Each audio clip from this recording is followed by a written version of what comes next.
really enjoying being back and working with everyone again, the cast and crew. I thought you weren't coming. Yeah, it's a dream team. The first read-through was fantastic. Seeing Fiona and Ruta and Laura and everybody was just great. And then meeting Anna as well, Anna Skeller. I think we were incredibly lucky to get this amazing cast. My hair always goes a bit Noel Edmonds when I've been in the rain. I wasn't in the rain. Their comic timing, their emotional truth. I get to really stretch every muscle every day. Don't look at her, look at me. The actual storyline that's been written for me is the best thing I've ever had.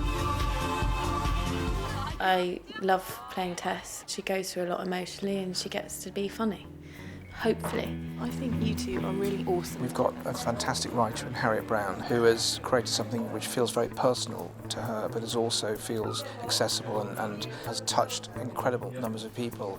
I kind of cried when I watched the first series and I was so into it. Are those boob prints? C-cups, I reckon. We work very hard to mix comedy and tragedy. Very good characters and very compelling storylines. They can be very rude and they can be very irreverent. They can have huge arguments and conflicts. Oh, you think this is okay, do you? But you always get a sense that they are real people struggling with problems that matter to them. Been looking for you. Work and dating and love and commitment, fidelity and death. Just things that anybody can relate to, and I think whether you're gay or straight, it's not about that. It's just about people. There's a real sense of optimism when Series 2 starts. It opens with us coming back from a holiday in Rio. Anxious Frankie, waiting to see what Cat wants to do. She's making a concerted effort to be more grown up and really prove to Cat that she could be the woman that she could be with. I can't leave Sam. Yeah, you told me that yesterday. We could still see each other. She's in love with both of these women, and I think she's, more drawn to the security and the long-term, possibly civil partnership with Sam. And Sam's so kind and sweet and mature, whereas Rita's character Frankie's so exciting and she's so attracted to her.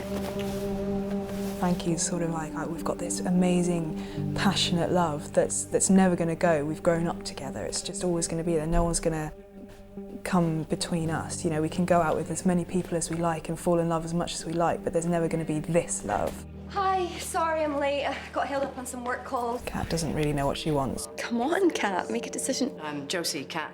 Although she's very uptight and rigid and tries to control everything, this series she's kind of loosening up, but in the wrong way, just trying to do things differently, because she's seen that the way she's doing things is not getting her the life she wants, and she's not able to make this decision.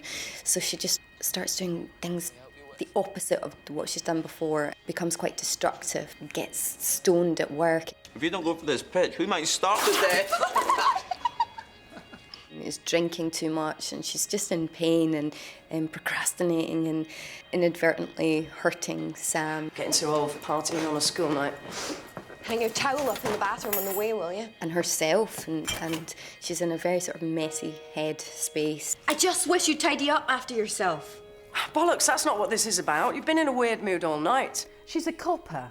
She must sense something's going wrong. But it's that way that, even if you can tell other people's fortune, you can't necessarily tell your own. You do deep down know what's going on, but because you so desperately want it not to be the case, then you justify anything to the contrary. You'll be okay, What does Laura think about Cat? I think she should make a blinking decision and stop messing people about. I just think enough's enough, pick someone. I think the death of Cat comes absolutely out of the blue. She's just been caught kissing Frankie by her friend Tess, and she comes out of the flat. Is very distracted and walks out on the road.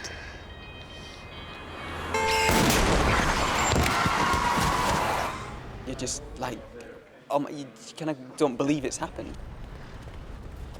She dies. It's like all your indecision and worry and pain was for nothing because you're dead now. And forever then the show's changed. It was quite sort of haunting day. Everybody was in a sort of funny mood when we were shooting that scene, and everybody was being really careful when they were crossing the road. And then I had to spend like a couple of hours in a coffin the other day, you know, try not to breathe. I was trying to use it as like a spiritual exercise, but I ended up just like really panicking, like, get me the fuck out. Like in my head I was just like, But apparently it looked really calm. And then that night I dreamed that I had 12 breaths left to live. Why have you killed off one of the main characters? We had issues with actor availability, so we realised that we weren't going to have Ruta or Laura for the whole of the series. So obviously I was very sad about that. It presented me with a big challenge, but it also presented me with big dramatic opportunities. It's important in any series, and kudos, we've done this before with Spooks, that we do refresh the storylines and we do refresh the characters. Is this everything? Yeah, I don't like clutter. I had always known that Cat was going to have a terrible time of it trying to choose between Frankie and Sam, and that she would end up with neither of them. In a way, her death allowed me to explore all of that really fully. 1, 2, 3, 1. I liked the fact that at the point that she dies, Sam and Frankie don't know who she would have chosen. And indeed, the audience don't know who she would have chosen. Change, I'm going to call it. Okay, well done, ladies. Time of death, 1811. It all changes from the moment that Sam sees the doctor say time of death. It was really difficult to take yourself to the point of what would that level of grief and shock be to lose a partner so suddenly. Just tell me where she is. She died from me. What? She's dead. She's lost her entire world and she wasn't there. She wasn't even there to say goodbye, hold her hand, which is why she goes to the funeral parlour. Losing Cat is just losing herself completely. If she wasn't with me, she'd still be at work. She'd be alive. Having also the guilt of knowing that she had a hand in what happened completely throws her off the rails again. All the work she's done to be a better person, to grow up a bit, is just completely gone because she's got no one to do it for now. Frankie! You would expect Tess to kind of fall to pieces. She's quite an emotional person, because of being an actress. Actually, when she finds out about Cat dying, her first instinct is to look after Ed. I need to get someone. Why are they doing something? She didn't make it. How does someone who irons their socks walking on the road without looking? I guess it's life as well. It does happen, these things, when you least expect it. We filmed the funeral scene. I have to give a eulogy in front of hundreds of people in this church. Cat wasn't just my big sister. She was much more than that. For Frankie, she didn't want to go to the funeral because she can't believe that Cat's truly gone. But Sadie kind of makes her realise that she's going to regret it. It's only the one time that you can go to these things, but she goes and she does regret it because she just can't handle it at that point in time. Everyone grieves in a different way and she just can't quite let her go. And why doesn't she tell Sam that they had an affair? It was not going to bring Cat back. You fucking her? No.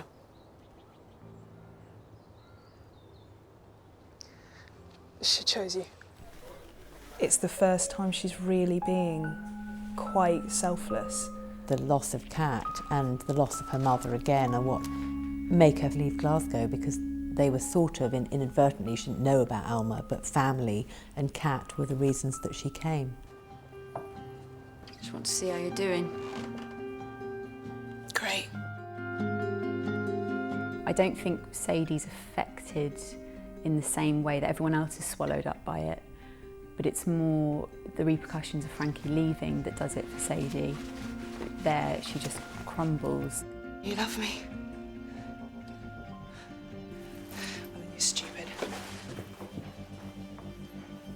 She is in love with Frankie.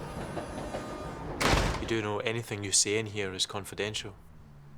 I feel like I'm being read my rights. Sam has always been the stable character, and what I think presents a challenge but is also very exciting is the idea of evolving that character, which, you know, sort of Heather has been doing wonderfully, which is someone who doesn't really want to acknowledge their grief because they don't know what to do with it. What's the latest? She goes back to work, and the idea is that she just wants to bury it and to get on with her life. What actually happens is that she starts having these panic attacks because you can't, you know, push all of that aside. It's going to come out somewhere.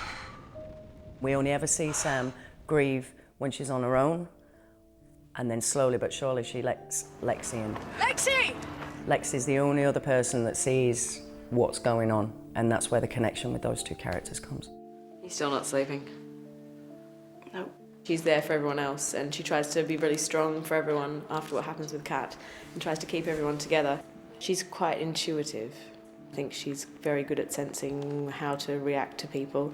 In the same way that as a doctor, you have a step-by-step process about breaking bad news, and I think that in addition to that, Lexi just understands what holds people together pretty well, and that helps with Sam.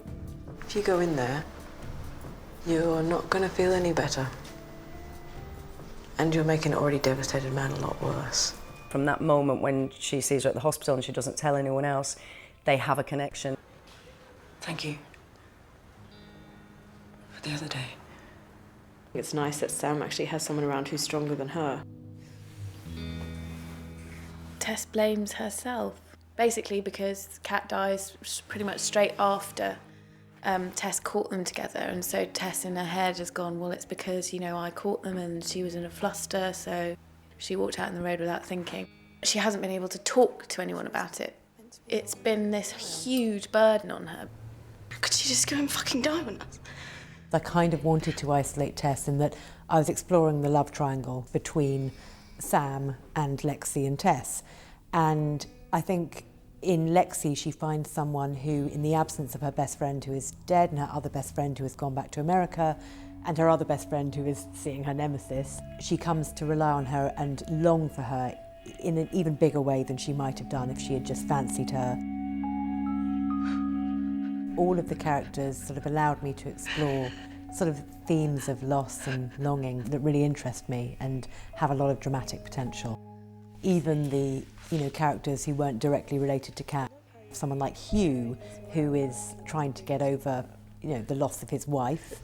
Some people will cry, some people run away. I like to fixate obsessively on the object of my misery. She's got a bloody girlfriend, but she's just my luck. I kind of saw Lexi as someone who is longing for someone that she can't have. That's what I'm here to find out. And Sadie is also, you know, involved with someone who is married. I can't believe you made it! We did have a deal. When you're going through grief, you're not always sad. Sometimes you're laughing, sometimes you're really happy. And part of me thinks that that's what Nora is about. I think that's kind of a distraction for Ed. He just wants to take his mind off the personal stuff that's happening, and she's a great distraction. When people are down on their luck or grieving, they sort of put themselves in situations or things evolve that actually are tragicomic. I think I know how you felt when your ex-wife took your dog. I think the comedy is still there in Tess's relationship with Hugh. And also, of course, even though she's having a very painful time with Nora, it's also very funny to watch someone behaving that badly and Tess struggling with it. Oh, I'm sorry, I'm so weak. Right, well, that's enough. Did some heavy stuff with London's Burning, but this has been pretty relentless, and also a lot of the scenes were me on my own, so I didn't have my pals with me. It's a really hard part to play because every day you're dredging up emotions which are really dark. I've literally had to have my iPod in playing really miserable songs and reading really quite heavy poems. Go now. Ruta's been amazing. We don't actually have that many scenes together, but we're really close. If she saw a call sheet that said Sam, grief, she'd text me and say, listen, if you need a little soundboard, you need someone to just come and chat to when you finish, I'm around for a glass of wine or a cup of tea. Sam is starting to get some stability through her friendship with Lexi and the support she provides. She finds out that Cat was sleeping with Frankie. I had to map out the journey for Sam, when she knew and when she didn't know, and because it starts off that she suspects and then she realises she was completely wrong. But then it's when she picks up Cat's belongings from the police station and she finds the bracelet that Frankie gives to Cat on her birthday, the day that she died. And from that point, it all comes flooding back. So she goes and gets the CCTV and starts spooling through that, sees that she went to Frankie's, sees all of that. And that's when her world absolutely comes crashing down, because I think she could almost deal with the grief when she knew that she was the person that Cat loved. But I think dealing with that grief and dealing with the betrayal. For Sam, it was all a lie. As Heather, I know that she really did love those two people, that Cat did still love Sam. But in Sam's mind at that point, it was, I mean, it's just too much. She feels isolated from this group of people who she felt have lied to her. You know, she feels foolish. Did you know too? Do you know what? Don't answer that. What, Sam? Hey, Sam! It's that terrible thing where you just think everybody knew. Everybody was in on it. I think that it takes her down into a dark place that, you know, she wouldn't otherwise have gone to, because she is grappling with these things and feeling lots of emotions she probably hasn't felt before, always having been someone who is quite in control, and that makes her go even more out of control. I think at the point where she's not listening to Ryder and where she's taking the drugs, she just wants to lose herself because she just can't cope. She's had anonymous sex, turned up at work, gone for a drugs raid. Her partner's then almost killed. I need an ambulance around the back of the warehouse as soon as possible. The actual time scale within it is about 36 hours, and it's just, yeah. It's been a lot to get my head around. It was a bad day at the office. Right at the end, there's just one scene where Sam's looking in a mirror, and we made the choice that it's not breaking down in tears or anything, it's the shakes, where somebody, in my head, thought it's borderline nervous breakdown, where it's too big to cry. It's just, and that's when she makes the call to Lexi. I think she knows she's at a dangerous level. I think it's ironic that the thing that releases her ultimately is also the thing that torments her, because of course by finding out that Cat always loved someone else too, and I think she deep down knew that in a way, and this sort of confirmed it. It allows her to move on. It allows her to sort of take Cat off that pedestal. God! It is terribly sad, but there is hope. The scene at the end is so beautiful, where it comes out of Sam saying, I don't know, I can't trust anyone anymore. I don't know who to trust. You can trust me. And Lexi says you can trust me. Yeah.